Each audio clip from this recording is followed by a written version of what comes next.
কোনো রাজনৈতিক নেতার আশীর্বাদে কেউ বাঁচতে পারবে না, এই ঘটনা সেটাই প্রমাণ করে।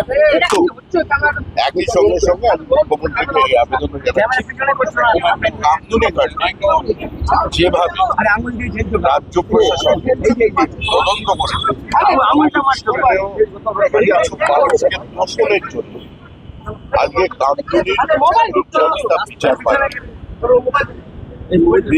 খালাস হয়ে গিয়েছিল কোর্ট থেকে।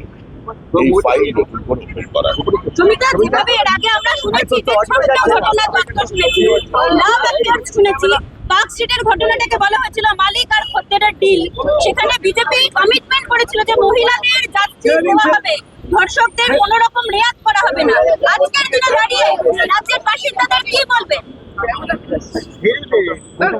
আমরা যে সরকারটা তৈরি করেছি, মানুষ যে সরকারটা বানিয়ে দিয়েছে, নির্বাচনে প্রতিদ্বন্দ্বিতা করবার সময় তার প্রতীক ছিল পদ্মফুল, কিন্তু এখন যে সরকার সেটা পশ্চিমবঙ্গ রাজ্য সরকার। রাজ্য সরকারের কাজ করবে। রাজ্য সরকার দলের যে কমিটমেন্ট সংকল্পপত্রে যা ছিল এবং যে কথাগুলো মানুষের সঙ্গে বলে আমরা ক্ষমতায় এসেছি, সেগুলোকে রক্ষা করতে সাহায্য। সুমিতা, তৃণমূল বলছে প্রধান অভিযুক্তকে আড়াল করার জন্য এটা করা হলো। তৃণমূলের অভিযোগ, প্রধান অভিযুক্তকে আড়াল করার জন্য এটা করা হলো। গণতান্ত্রিক দেশ, প্রত্যেকেই নিজের মতামত রাখতে পারে।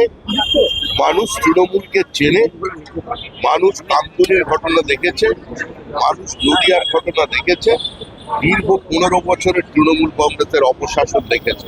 এখন তৃণমূল নির্মূল হয়ে গেছে। তৃণমূলের বক্তব্যের কোনো গ্রহণযোগ্যতা, কোনো প্রতিষ্ঠা জনমনে নেই। তারপরেও তারা যদি সেটা বলতে চান, বলতে পারেন, সমাজ সেটাকে গ্রহণ করবে। বিকাশ রঞ্জন ভট্টাচার্য তিনি বলছেন মূল অভিযুক্তকে এভাবে সরিয়ে দেওয়া হলো, তথ্য প্রমাণাদি লোপাট করা হলো এবং এটাও একটা লার্জার কনস্পিরেসি।